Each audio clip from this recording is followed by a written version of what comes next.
career and motivation matters a lot. So one guide, like, a guide in your life is very important to guide you. And for me, it was always my father. Like a role model that I wanted to be like is not, an actress or an actor, but it's always been my father. Like an overall personality, it's always been my father. Him being the first generation in my family, like for the business, and I'm the second one. So I know that he started from the scratch and I really appreciate it. And now that I see him, I learn from him. So yeah, this is what it is. So Khushali, just a follow on to what you said you were inspired very early, and Yes. your father used to motivate you. Business is in our blood. Anybody can say, right? Any father, any parents can say to their child. There has to be something beyond this, right? You must have observed a lot of other things around what had happened at your Yes. home and what kind of things which have actually inspired you. All the Okay, time, so the, statements do not inspire, right? It's always observations that inspire, correct? yes, So yes, any absolutely. observations, any experiences within your family which have actually motivated you and inspired you to do a Uh, business? yes, sir, absolutely. So we are eight sisters, like not the real ones, but my uncle and all of them. So we are eight sisters, sir, and just one brother. So they always said, "Oh, एक ही भाई है ना, तो everything is going to go to him. एक ही भाई है, everything's going to him." So my brother himself, like I wanted to do my masters from SMU, but he said this one thing to me, and that's always there in my head, saying, "तुझे क्यों जाना है? You just have to get married at the age of 22 and then just cook." And that hit me so hard. That hit me so hard that I made sure that I am the only girl in my seven generations to go out and work in my own family business. Because I heard this one thing saying, "तुझे क्यों जाना है? You just have to work, cook." तो क्या जरूरत है? And we are eight sisters, so all the eight sisters did not work. Like it's just me and my brother, of course. Today he calls me and he'll tell me, "Acha, Kushali, this is the thing, that is the thing. Like, ye please karwa de, wo karwa de." So that is something that has always kept me going. That why a girl cannot do it. Like today I'm married, and even at my in-laws, it's just me who's working. Like all my other sister-in-laws and all of them, none of them work. So that is something which always keeps me going, saying, "No, a girl can do it. A girl can do it. Why not?" But Kushali, you used a statement which said family business has no restrictions to achieve. What do you Yes. mean by this statement? Again, sir. Because ideally, the people who are listening to us today, they are all in their college, right? And they still are confused about what they want to do in future. And naturally, the choice in front of them is to educate and either do a job or do a startup, have their own idea and have a startup, or join their family business. Now, you having spent so many years into family business, you are saying family business has no restrictions to achieve. What do you mean Okay. by this? Okay. So, sir, this is my point of view, like irrespective of anybody else. So, when you talk about going to an office, like working under someone, it's just a 9 to 5 job, or maybe like, 9 to 10 or whatsoever. And again, you have to wait for years to have your promotion. Like, I still see my friends doing the same job since last 10 years, or maybe like a promotion or max to max bonus or something else. But when you talk about joining your own family business, you have the world to you. Like you don't have a restriction on bonuses, like your promotion and all of that. You really don't have to wait for all this. You can take your business globally. That is what something that I believe in. That before me got into the business, my business was doing just in Bombay, just in Maharashtra, sorry. Today we are all over India, and future 3 years down the line, I see my business going to Dubai and US. Has kept me going. Because I never had to ask someone about what to do, what not to do. Promotion, jitna kaam diya karke, you are done with your work and just go back home. And so, for me, your own family business or a startup definitely will encourage you and will you know motivate you to just earn money, because that is something which would be your baby at the end. And definitely, so once we have our own baby, we would not just leave it 9 to 5 ho gaya, and I'm just going to go off, I'm done, let's party.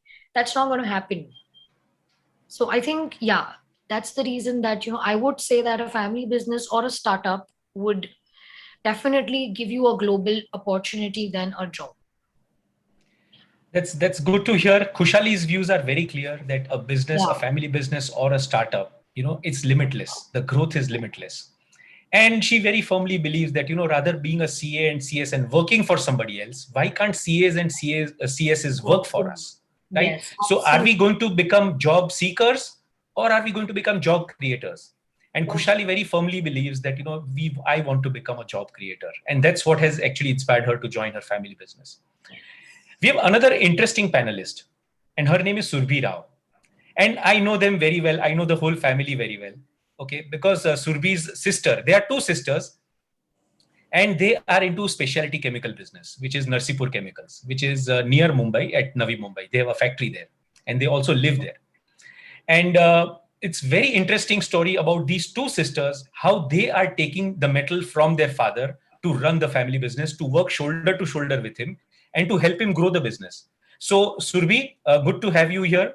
And it will be very, very interesting to understand how you started your journey. You ever since a child or since school and college, like most of the people who are listening to you, what were the thoughts going on around when you were in college? What inspired you to join your family business, and why not a job at the end of the day? Job is very easy, right? You get monthly paychecks and less of responsibility, and whereas a business is a 24/7 work. So please share your story. Good evening, everybody.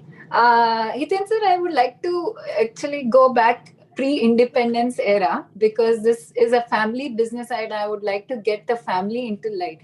I'm originally from Bangalore and we are a typically orthodox, conservative South Indian Brahmin family. Wherein even my father found it difficult to establish a business in his time because everybody wanted an engineer or a doctor. And people like धंधा वो तो Marwari and Gujarati लोग करते हैं अपने लिए नहीं है. But my grandfather migrated to Mumbai in 1942 and they established themselves in Andheri, Warsaw. And he used to observe these textile merchants, typically seen in that movie Guru, wherein they're going and negotiating the rates. So he started dressing up like them, like that coat and that half coat, sleeveless coat, and that dhoti.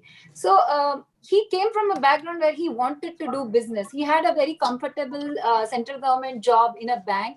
My grandfather said, no, I want to do business. But due to some reasons, and he started and did 2-3 different things, but he could not achieve that kind of success. My father, there are 4 children, and my father and his immediate younger brother felt very what do you say, they felt very bad that this could not happen with their dad, and they took it up as a challenge that they would succeed in the business, they would create businesses. So both the sons have now independently established businesses both in Mumbai, and they are doing very well. Now similarly, when I come to my dad's journey, he worked 11 years in different companies, 2-3 different companies. He was posted abroad, he was paid handsomely, he was made the director of one company, and he was given a car, he was given a driver.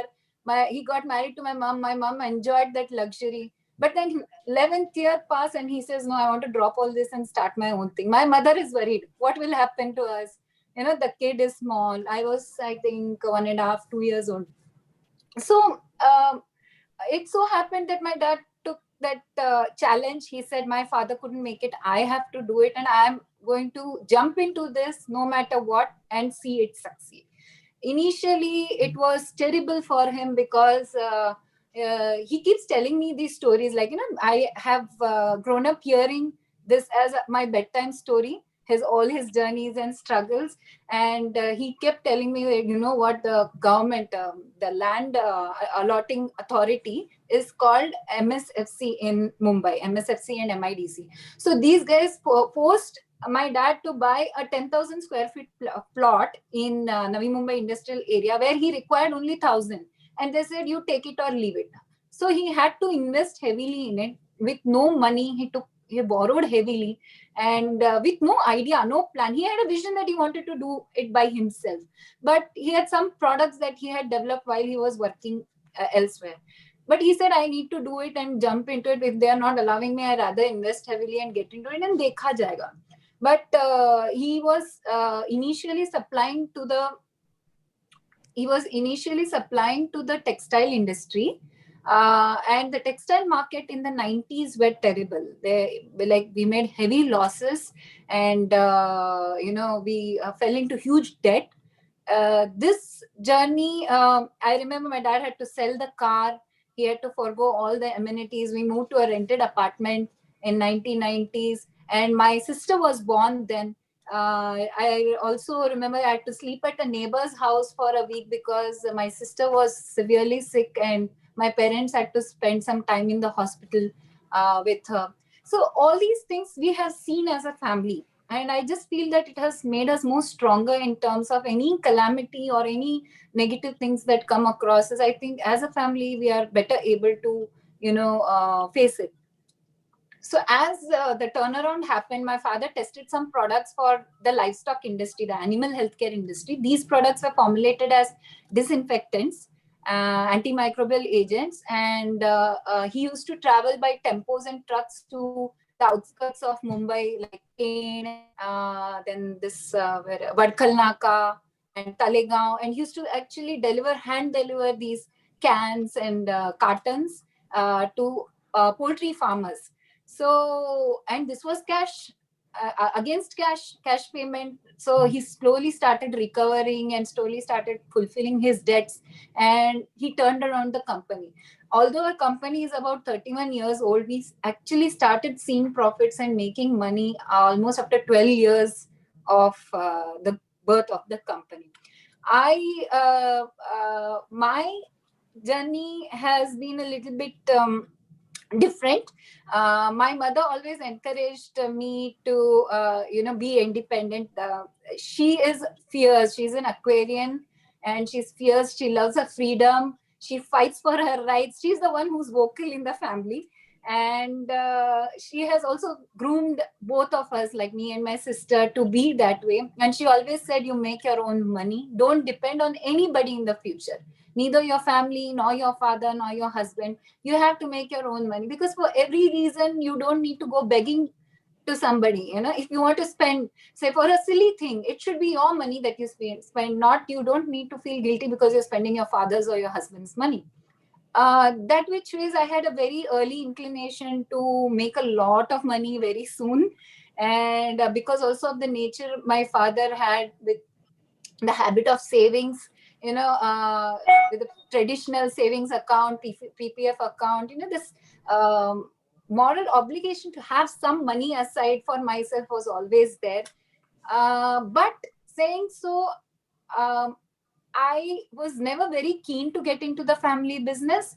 My dad never pursued it much, and my mom also. As I said, South Indian families, the goal for especially girls would be like, US का कोई बंदा मिलेगा तो कोई टेकी, तो उससे शादी करके सेटल हो जा, हम 2 साल में एक बार तो आ सकते हैं ना, we can come visit America, उसी बहाने अमेरिका विजिट कर लेंगे.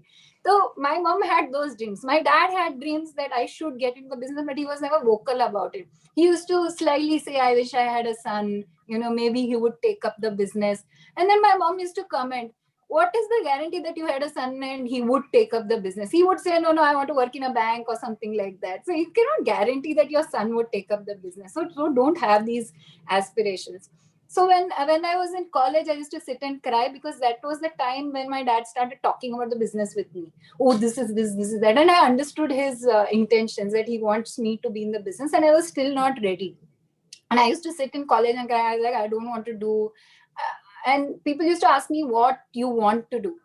And I have been an artist. I have been a performer, and stage has been my life. Since I was a kid, when people used to ask me, what do you want to become when you grow up? I used to say, I want to become Sushmita Sen, not knowing what she did and what she was. And I was crazy that I should try my hand in the entertainment industry. I have been a Bharatanatyam dancer and I practice it till today. So, but I had this kida wherein I thought I should try modeling. Young age hai, chalo dekhte hai kya ho. And my dad was very strict, and he was really paranoid about me doing that and getting into this field. But my biggest awakening was to the family also was when I got a call from Miss India in 2011. And that was the first time I took the courage to face my dad and say, Dad, this is what I want to do. You please allow me 3 years of my life. And then later, whatever you say, I'll come back and do. This is my challenge. Then he gave me a very good, word of advice. He said, see, you're an adult, you're almost 22 now. So if anything good comes out of this career, it's your credit. If anything goes wrong, it's your thing to correct. Don't come running to me and say that this happened, now say me. I said, fair enough. I'm ready to take up the challenge, draw some limits around me, and go ahead and do it. So I won't deny that I haven't tried my hand working somewhere else, doing a lot of other things. For 7 years, I was actively modeling in the industry. I was also a dietitian. I thought, chalo, let me join a corporate and see kya hota hai wahan pe, how is the scenario. For a couple of months, I was employed with VLCC as a dietitian. But I started observing that in the entertainment industry, there is no promotion. It's a hit or a miss. There is no climbing of the ladder. There's always new faces, new fresh talent to replace you. So it started creating this sense of insecurity in me, which I felt I didn't deserve, because I felt I was educated, I was creative, I was talented, and my place was somewhere else. After a few years of fun, I of course realized that the entertainment industry is limited to a hobby as a passion, but not as a career. Then one of my seniors in college, she insisted that she had done her FMB course, and I said I would like to give it a try because my dad has been pestering me since long, and let me see what it is. And at this point of time, I was not convinced I should be in the business. And then I did the course. The best thing that the course did for me is to make me fall in love with my business, because it was such an integrated platform wherein I had to produce results in the business as I studied. So that was, I think, one drastic change. I didn't understand anything. I was a sucker in finance. I did not understand how to make Excel sheets. I did not even understand how to read my balance sheets. It was very difficult. All I knew is talk well, smile at people, and interact with customers. That was one thing I was good at. But slowly my dad started introducing me in the market and said, okay, this is my daughter, she's now becoming a part of the business, and I'm also encouraging her. So this way I slowly got involved into the business, and the more I participated, the more I started to fall in love with what I did. And the turnaround actually happened post my marriage. I got married to a non business family, and my husband worked in the IT industry for 11 years. So when we started interacting, even in my family, we always started talking about business, the activities that happened in the business. And that in fact encouraged my husband to leave his job and start up his own company. So today he has his own startup. He has created an algorithm for investing in stock market and cryptocurrency, and he provides advisory services for that. And for that he comes to me for some advice or some mentoring, and I'm helping him with marketing and strategy. So when I look back, I always feel I was conditioned for business. I realized it very late, because kids are taught A for apple, E for elephant. So our product range started with E, the letter E. So I was taught by my father E for NC call. So we now understand. So what was that, conditioning? My father slyly, he did this conditioning. It was not even noticed by any one of us, but we got groomed to get into the business. I think with my father's mindset, he said, my kids should be prepared whether they want to do it or no. Eventually they have to be prepared with the world, and I will teach them what I know. And that is what he did. And today I think we have a secure job. Our business is not affected by any external factors, because I think all the decisions lie in our hand, and we can bring that change. Otherwise, when I was working for VLCC, I noticed that I had a lot of ideas. I had like, I wanted to show this, I wanted to do that. But being a junior level entrant, ideas were not recognized. I would not say appreciated. That opportunity was not given for us to express the ideas. And I felt this, I feel if I have to create a change in the society, I have to be the instrumental aspect for it. I cannot wait for somebody else to give me the opportunity. I need to create that opportunity for myself. And what best to explore in your own playground? Today, the business is a playground. I can do whatever I want. I can innovate new products, bring it into the market. I can sell it. So 2 3 years ago, I launched this healthcare line. Earlier, we were only into the livestock, animal healthcare products. Today, we have launched into human healthcare. And because of COVID, of course, it has taken a different impetus and growth. The demand for these healthcare products has been more, but the point is, this is my baby. And initially I used to feel that everything that has been done, it's been by my father. I mean, like, what is my contribution into it? But my father had always told me that you have patience, you are going the right path, just have patience and be consistent in what you do, and you will achieve what you're looking for. So this as far as the challenges in the business that were concerned, I remember and I keep telling this to anybody who is new in the business, that I was asked to take feedback from my customers when I just into the business. I think it was part of our SPJ assignment also. I started calling people up. Few of them responded. So one person, he's telling me that क्या चाहिए, तो मैंने बोला आपका कुछ ये है क्या, फीडबैक है क्या, हमारा प्रोडक्ट क्या काम कर रहा है, कैसा काम. He's like, बेटा ये आपसे नहीं हो पाएगा, आपके पप्पा जी को दो. I felt so insulted. I was like, how is this possible? I mean, if I have to run the business tomorrow and if people telling me like this, I may never be able to do it. So my dad said, उसके लिए मैं बोलता हूँ कभी feedback लेने मत जाओ. This was like, मैंने 30 साल बिजनेस किया, अभी तक एक से भी फीडबैक नहीं लिया. मेरे को पता है वो लोग नेगेटिव ही बोलेंगे. Usually customers are like that. So I was like, it was part of the assignment, but they're like, नहीं ठीक है, but you understood what it is. But these things, my dad, instead of telling me, oh ho, ये क्या हो गया, he said, chill, ये तो natural है, normal है. You talk to people who I tell you to, and I'm sure these people will respond to you better. So that has been there. Of course, I felt my social life was impacted when I joined the business, because all of the employees around me, all of the colleagues and teammates were at least twice the age, and they all belonged to my father's generation, more or less.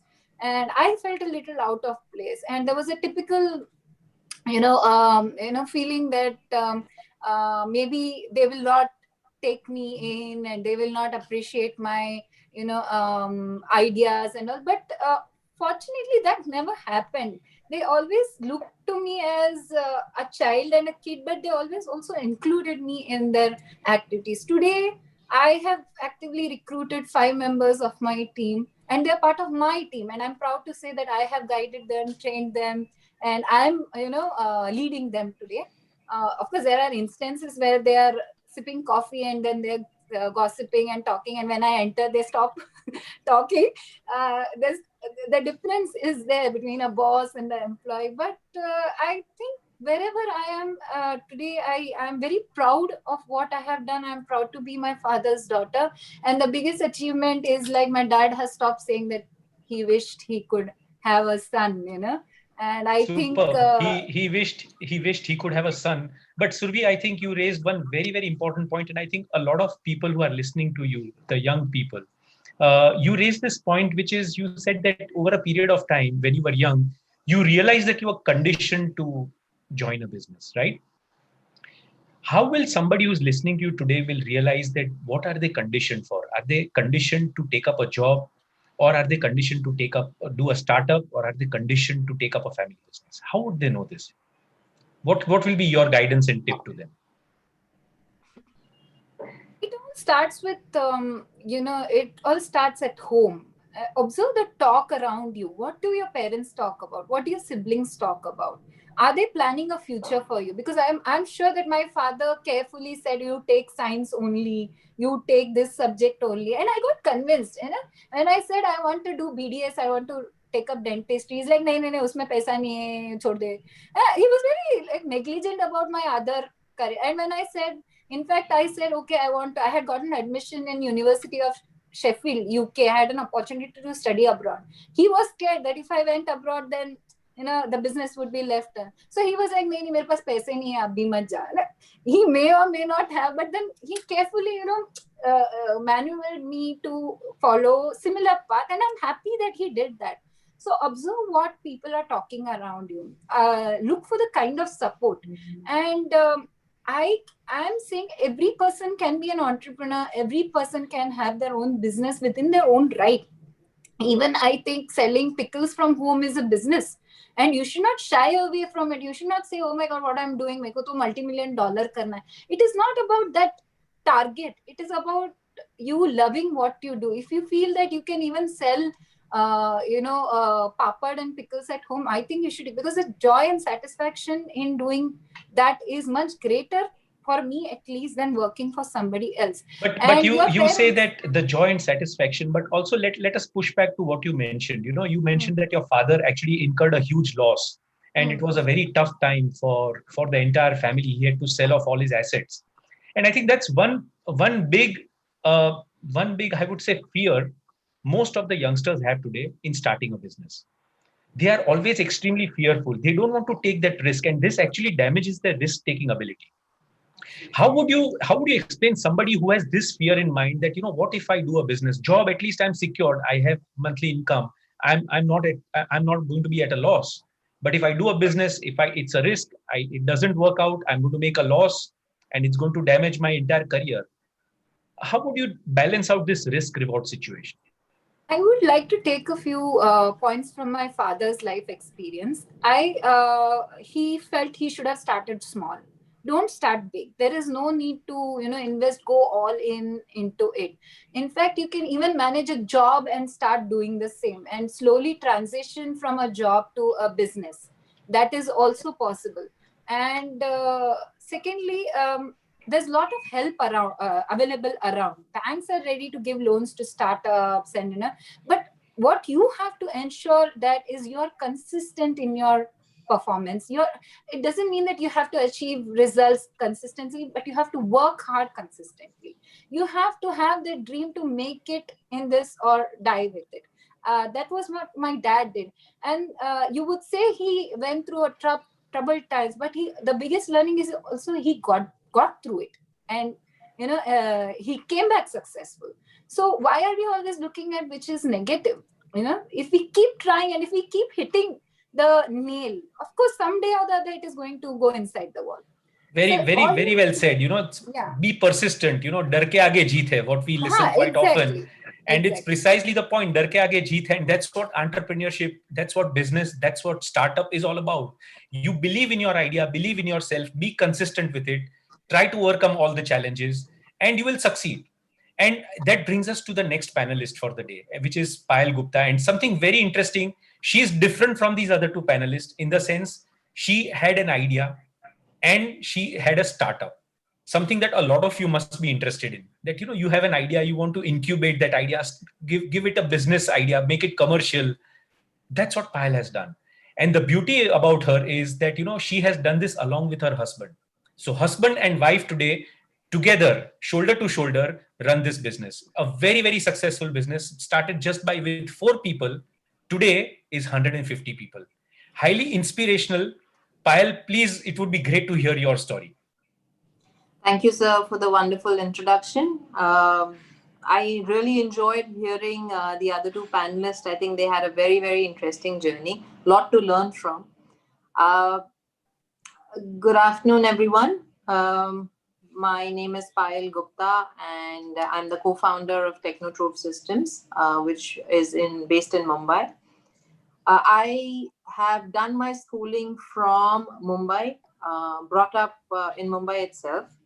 And from there on, I went on to do my graduation in commerce, then moved on to doing my MBA in marketing, and then I got married. But there is a lot that went on to starting my business. I belong to a family of a business family, and they've been a generation of family businesses. They've all been a generation of entrepreneurs. My grandfather started his own business back then in Multan, where he was into trading dry fruits. And then we had the India Pakistan partition, and they had to move us as refugees to New Delhi. Restarting the business again was something that they never feared from. Of course, it was very difficult because those were the tough times. From there, they started, but then the licensing system and the government regulations made life tough. So from one sector to the other sector to the other, made it very difficult for them. At that time, my dad was very young. He was only 17 when he figured that, this is going to be challenging. You can't go against the tides, at least where the government regulations are concerned. But he had the courage to get out and start something new. So he moved on to Mumbai, and that's why we are in Mumbai today. So from Delhi, he came to Mumbai. He was hunting for something that nobody had their eyes on, not even the government. They didn't even care about So he wanted something that was free from the license, Raj, free from the regulations. It's not like this today, but those were the times.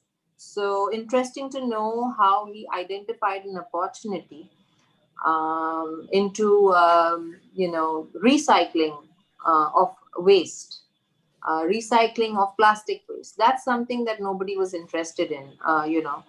Today it's really looked upon. Today, recycling of plastics is the talk of the town. It's something that everyone wants to do. The government's talking about it, but back then it wasn't. Nobody was interested. So he found an opportunity there, and he began his journey there. I've seen him start small, and it's been 40 years that he's been in that business, and now, of course, he has a very well set empire where they're manufacturing engineering plastics for various tough applications where plastic can be recycled again and again.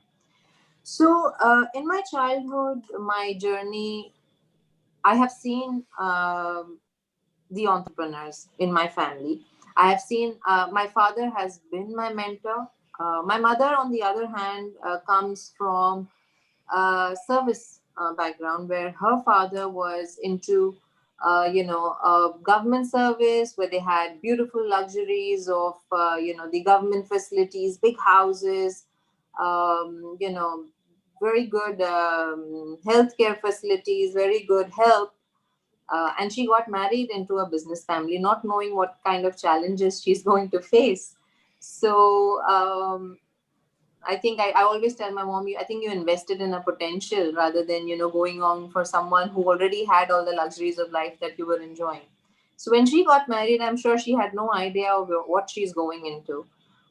There was a point while setting up the business, my father really had to my mother had to sell her jewelry to invest or to pay the debts of what my dad had already incurred. But what I learned as growing up from them is that they never shied from what they were doing. I'm sure my dad was taking calculated risks. He wasn't going all in. He was taking calculated risks, but loss or gain hota rehta hai. So he wasn't he didn't sit back after making losses, but he learned from his every mistake, and he went a step further. Today the success that we see, I'm a witness to all the failures that he's gone through to the success ladder that he is on today. So I think I was privileged and I learned a lot from that. I was not as fortunate as the other two panelists who had a business for them to enter and join. Because my father always said that, I'm not going to feed you a fish. I'm going to teach you how to fish. So the aspirations were built. I was always taught to dream big. I think that was also something that was inbuilt in me. I always dreamt big. Um, I was always taught to take up responsibilities. So in school, I took up responsibilities, and in my college, I took up responsibilities. At home, I took up responsibilities. I was the eldest child, so I think taking up responsibilities had become a pattern with me. But that taught me a lot, because when I took up responsibilities in school, with responsibilities, I realized that comes leadership. In school, I was when I was noticed of taking up responsibilities, I was offered these to head these sports for my college, for my school. For my college, it was the placement cell that I was heading. For my MBA college, I took up other leadership responsibilities of opening up new cells and new divisions. So there was, every time I took responsibilities came leadership with it. And it taught me how to work with teams. It taught me how to work with a lot of different people from different cultures, from different backgrounds. And all these learnings, and I never, of course, never shied away from learning something new, reaching out to people. So there's a lot that goes behind. Nevertheless, I moved on. I always knew that I wanted to do something big. I wanted to create something of my own. I wanted to make something that lasts forever, but to get that sense of accomplishment, I knew I could never work for somebody. My dad used to, joke. He said that I challenge you to get, one salary in your lifetime, which actually never happened. I could never do a job. That was just in my DNA, I think. So I wanted to create opportunity, but I was good at getting work done. I could never work, but was good at getting work done. So that I think led me to make the choices that I did. So after I got married, with this vision in my mind, I of course knew that I'm not going to let all my education go waste. I really want to start something of my own or join my husband's business. I did join my husband's business. They are also a family of entrepreneurs. They were, at that time when I joined in, they were into supply of defense equipments and nuclear instrumentation and radiation safety, very technical stuff, to the government organizations. Now, there wasn't any space for me here, but for me to go to work every day, I need a purpose, right? So I need something that I'm going to work for. So at that time, Shantanu and I, my husband and I, wanted to develop something that was ahead of its times, wanted to develop something that was solving a real problem, and we started observing the trends. We had an opportunity, we had heard of the word simulation and virtual reality, because being in the defense and the nuclear industry, and we knew that it had potential. There was some kind of an intuition with entrepreneurs. I think intuition works very well. So we had an intuition that this has potential, um, but unfortunately we had nowhere to start. We didn't know what to do. We knew it had potential. We knew we were really ahead of our times, but we didn't know where to start. So because I needed a purpose at work, and I wanted to, be out of the house and be in office 6 hours or 8 hours a day to fulfill, to make my dream come true, I started researching on the industry. After 6 months of intensive research, I actually, we figured our first sample or prototype that we could enter with. It took us a lot of money, a lot of courage, and a lot of time, almost 3 years, to build our first prototype until we thought that we were ready. And but then the challenge was that in India, even though you had made something new, uh, the customers, there was no credibility, right? We had developed something new, and there was no credibility. We hadn't sold to anybody, so the Indians wouldn't buy it. So we thought that, how is it that we're going to make them believe that our product is good? So we, took the outside in approach, where we said that, okay, let's try and sell internationally first. And then, the Indians would realize that, yes, this is something worthy, because I think that's the trend. That's what all of us do. कि अगर बाहर से आया है तो ये तो बहुत अच्छा होगा. So the outside in approach worked very well. It wasn't easy to get the first order. We were at a broke down, like almost at a stage where we said, okay, we're going to give ourselves 6 months, and we have only money for that time. This was a bootstrap funding. It was all funded, by our parents, and we had burnt a lot of money, and there was no looking back. We had burnt our ship, and we said we have to recover this money. Kuch bhi karke we will do. And I also knew that, if we stay in a business for 1,000 days, uh, this 1,000-day rule will always work. You will get through, and you will sail through. All we needed is perseverance, and the ability to stick through, to trust in ourselves and believe that we can do it. Of course, learn from our mistakes and move on. So these 6 months were very crucial to us. It was a do and die situation. We would sleep in office sometimes. We were really working hard, gave up on our social lives, and we got our first order from an international organization. That was our breakthrough. That made us break even, and at least get started the ball rolling. And then from there, like Hiten sir said, from a small team of 4 people, and just one order in hand, today we have been able to complete projects in more than 24 countries, and we have a very strong young team of 150 people. It took a lot from there to here, and but I enjoyed every part of it. So that has been my journey in short. Uh, that's extremely inspirational, especially for somebody who's listening to you with some kind of idea and starting up something. But you mentioned that you were fortunate to have the finance done for your startup from your family. What about students who are listening to you today, who have an idea, who believe in that idea, but who are falling short of money? How do they do this? Money is never a problem today.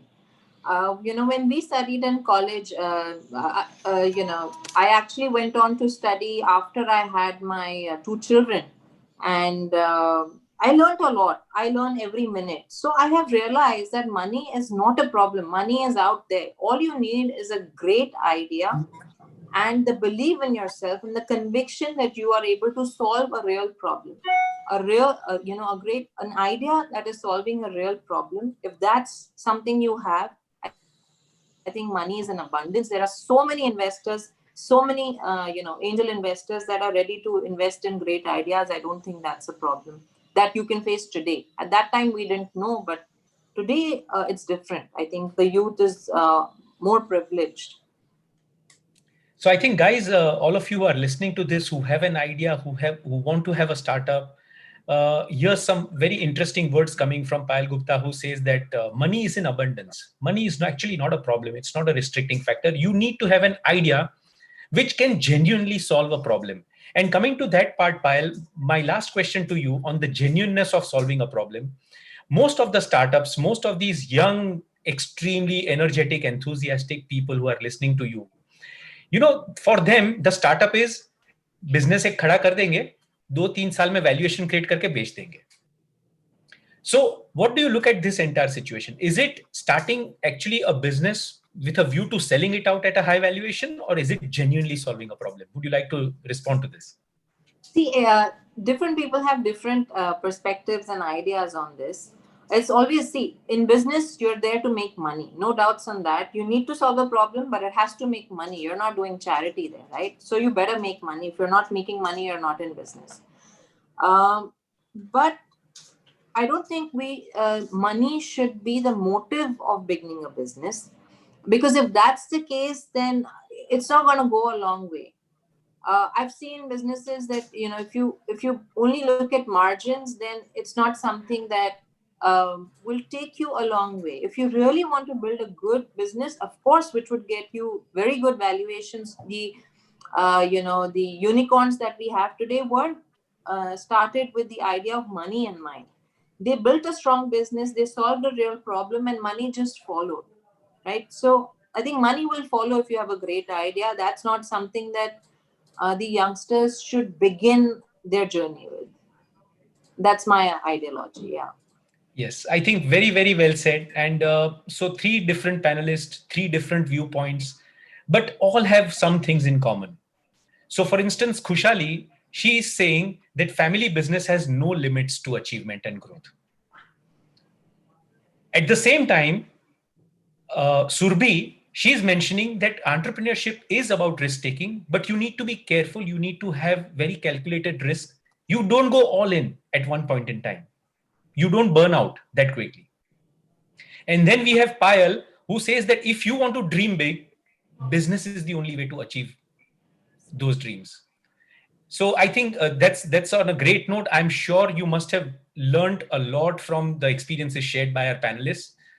Thank you so much for listening to us. Over to you, Dr. Rashmi ma'am. Thank you so much, sir. Participants, if you have any questions, you can put it in the chat box. Sir, there is a question. How we sell our products on e-commerce websites? Yes, so I think any one of the panelists can choose to answer. The question is how can we sell our products through e-commerce websites? I think e-commerce is a very easy way to begin with. Digital marketing and digital platforms are with digital platforms you could sell not only in India but even internationally. So there are many trade sites. Depends on what product you're selling. There are many product specific or industry specific trade sites, or like the Amazons or the India Marts of the world. And if you have a real product, registering on e-commerce and selling would be a great way to start. But of course, you can team it up with good social media marketing. That would really help you get the word across so that people know that your product is on e-commerce. How about you, Khushali? You actually happen to sell consumer products. What is your opinion? How does some aspirant look at selling on e-commerce? Yes, there are two options that we have. One is have your own company website, like a complete one-stop solution, like your own website. And the second option that we have is sell your products through these Amazon and Flipkart and all these portals and India Mart and all of that. Depending on what your quantity is, like India Mart would just sell bulk. Amazon would sell, on one-on-one ratio and all of that. So it completely depends on which portal and how do you want to take it forward. But definitely nowadays, sir, I would just want to share an example that we have a retail store as well, and we never did online delivery till now. But now that we have these options of like be fast and all of that, it's got very easy to really sort things out, when you talk about delivering stuff. So there are these different apps as well when you talk about delivering. Plus you have your own portal when you say, like your own company website. And third is you have these thousands of portal available to sell products. So I think selling online is a very, very easy trend nowadays. Absolutely. Would you like to respond on that, Surbhi? It's slightly tricky, because also what happens is statistics is not always all right online, and you have a lot of agencies trying to help you out with getting your online sales up. I do believe WhatsApp is a very good digital tool to start selling your product. You can have your business account and create it and start circulating information in your existing network and slowly build up on other digital media. Like as Kushali said, the website medium definitely works because ultimately you will have to spend on marketing either on a third party platform like Amazon or even on your own website. So take it gradual, look at your present network to do digital marketing and then move up the ladder. Interesting. We have a question from Dimple Bhalla, and she's asking, how do we decide the price of a product? And I think I'm going to pick on you, Khushali, because you are into consumer product in particular. How do you decide price of your product? Very interesting question. Okay, so when you talk about deciding on a price of a product from a manufacturer point of view, then we have to take certain things under a like a thing that is the weight of the product, the raw material that we used in that product, the price of that raw material which is currently in the market, and fourth is the electricity that has been consumed by the machines to produce that raw material, of course, and fifth is the manpower which is required. So there are a lot of things that we have to take we have to really focus on and combine all of that, and then we divide by the number of shifts manufactured. Okay, sorry, number of products that we manufacture in one shift, and that's how we decide the price of the product. Like it's not very simple to just decide 5 rupees, 4 rupees, 5 rupees. Like Let there are a me lot let of me things. also add to that. I think that's a good point, Khushali. And of course, what Khushali is trying to say is that one way to price a product is to actually look at your costs.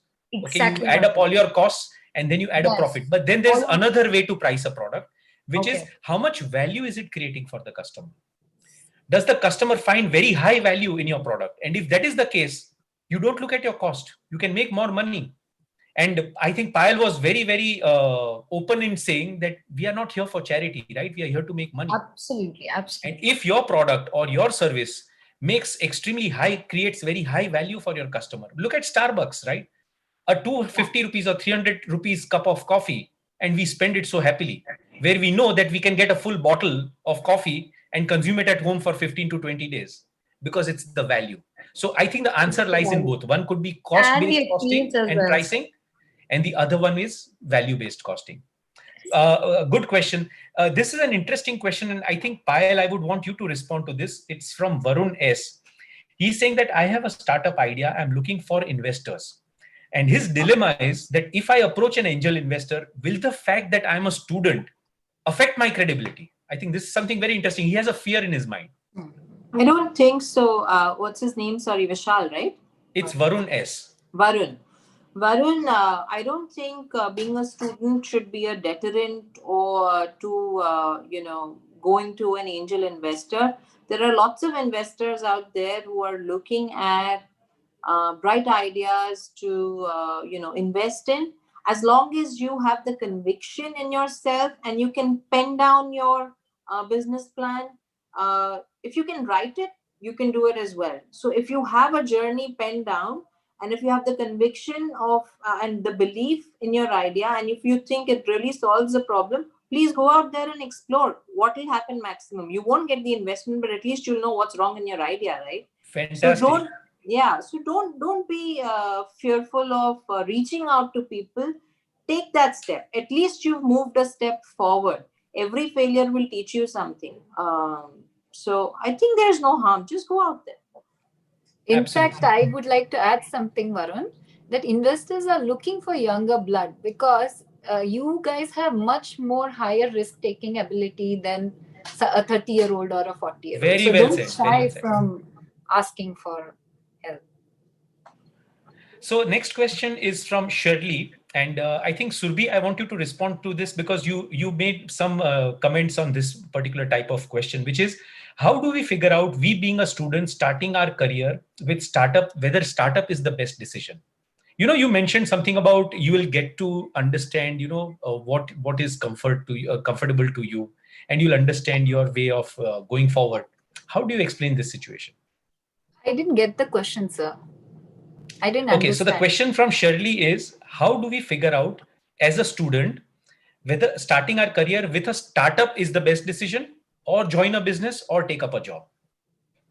Okay, so you have three different options here. Um, Smaller startups are a very good place to learn. I wouldn't deny that, because I have friends who have their own startups, which are a team of hardly 3 or 4 people, and they put in their efforts equivalent to a business owner. And the kind of learning you get in a small business, in a small startup, is also quite good. But of course, decision making is a joint effort. Whereas when you consider your own business, it takes a little time, because you're the only person and your idea is singular, help is singular. So it takes time for you to reach a particular pedestal. Whereas joining a job can give you the safety and security, can also give you the experience in certain cases.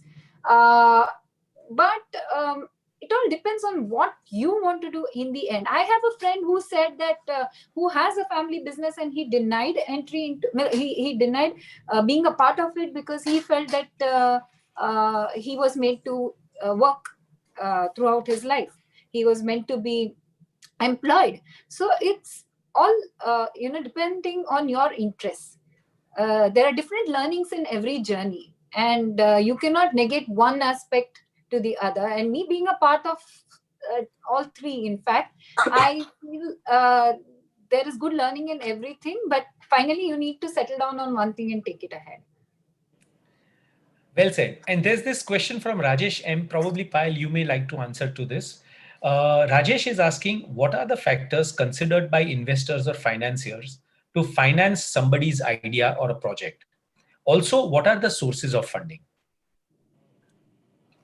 There are many sources of funding, of course, like you may have angel investors, or these bootstrap funders, or even a bank loan. So it really depends on what do you want to do. Do you want to share your profits? Then go out there for investors. Or do you want to keep all your profits? Then go out for a bank loan. So it depends on what you want. Sorry, what was the first question? I missed on that. So the question is, what are the factors which are considered by an angel investor or any kind of investor? Right. So I think when an investor invests in you, the investor does not invest in only the idea, they invest in the person, especially Yes. for startups. So, they don't know, it's just an idea, right? So they're going to be investing in you. So present yourself in the best way you can. Your conviction. No, I'm not saying present in the sense with clothes. I mean, if you can show that conviction, if you can show that trust in your own idea, and if you can show them, the value that you're creating, like, we mentioned earlier, that it's not about the pricing, it's not about the money, it's not about everything. In the long run, if your idea is creating value to the society, and at society at large, I think people would be very happily investing in your business. So it's you that they're investing in, not the business. So, and you have to be truthful. You cannot, because they know it, you cannot give them false numbers, because they see 500 businesses every month. I know investors who see so many businesses every month, and they know who's bluffing it and who's just saying it. So be truthful to your idea, to your business. Put your best self, and I think you would get an investment as soon as you're ready. When you're ready, you'll get it. Yeah.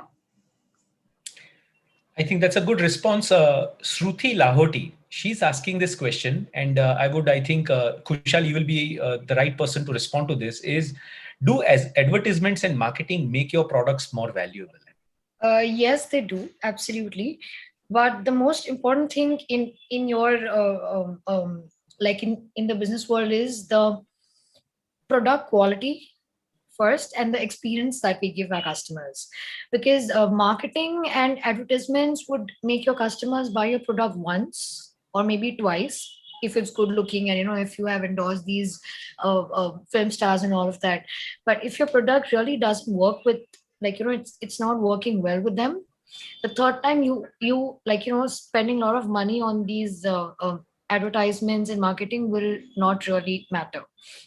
So I think this is a part of your product to keep going. And you have that you have to have the best quality with great experience. Like these two things go hand in hand when you talk about your Absolutely. products.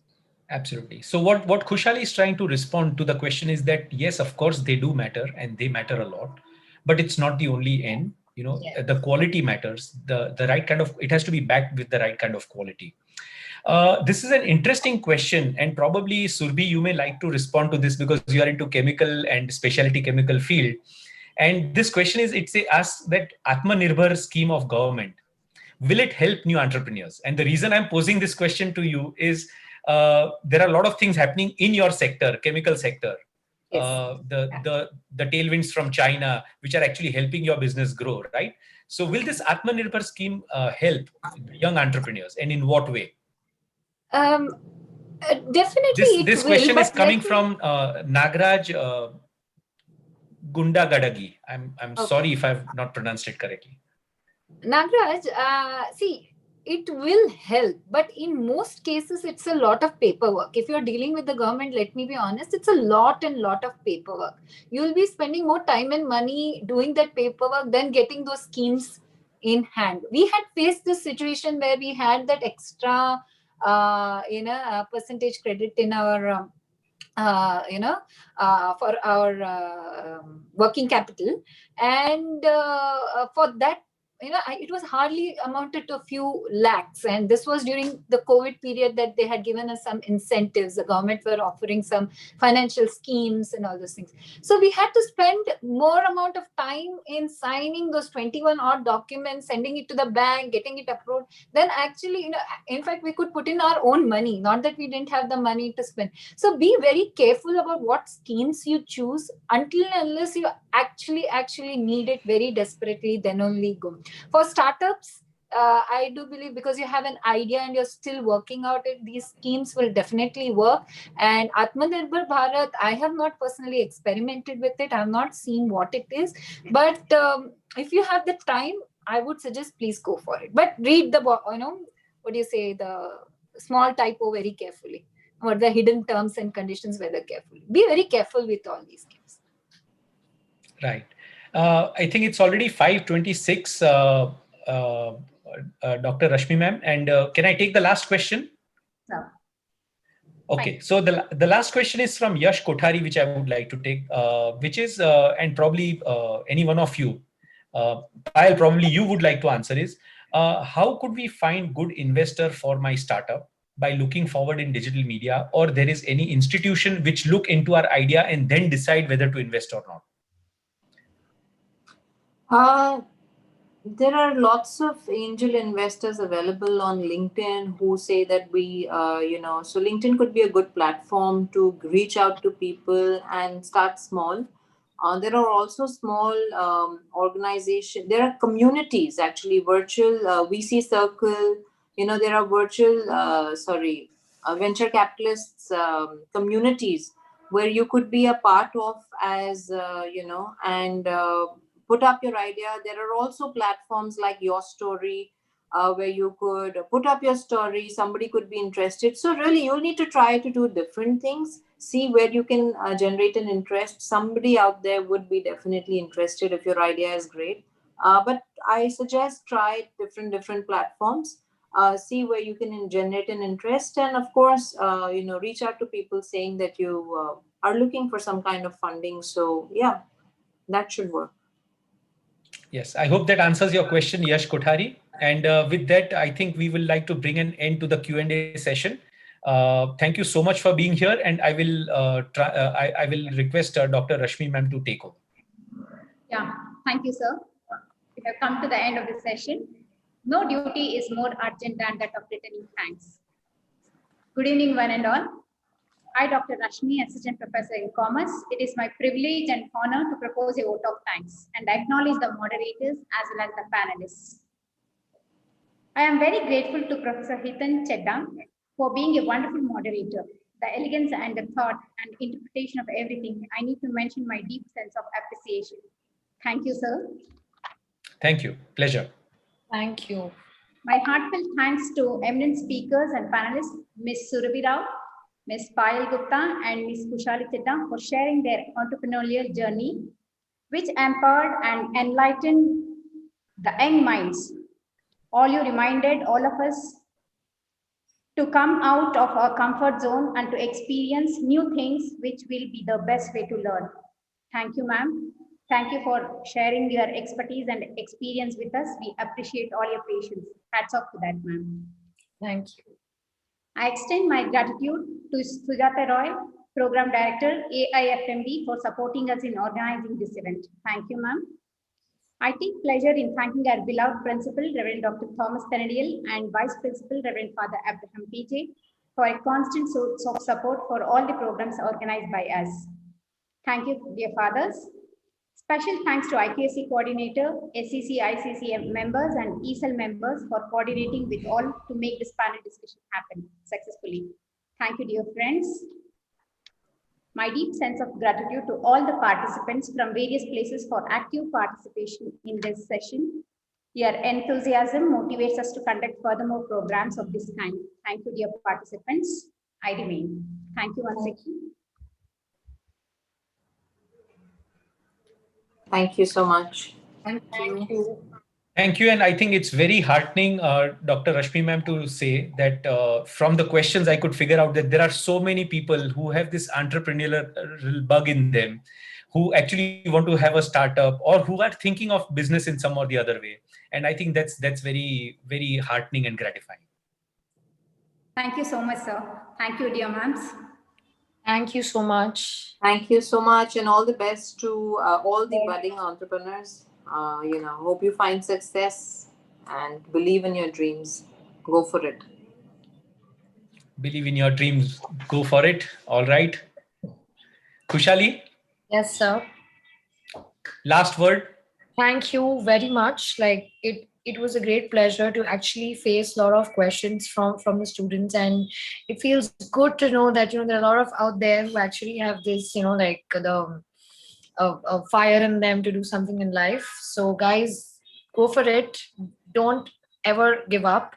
No matter what, failures will teach you, and with failures you'll have new experiences in life, and that's how you learn things. So guys, go for it. Last word from you, Surbi. So, guys, remember the 3 C's, as Payal also mentioned earlier: courage, conviction, and confidence. And add a P, that is perseverance, into it, and you will Brilliant. definitely succeed. Very well said. Thank you so much. Okay. Thank you. Take Good care. day. Bye. Bye. Bye. Thank you. Thank you all. Dear participants, feedback link is shared in the chat box. Kindly fill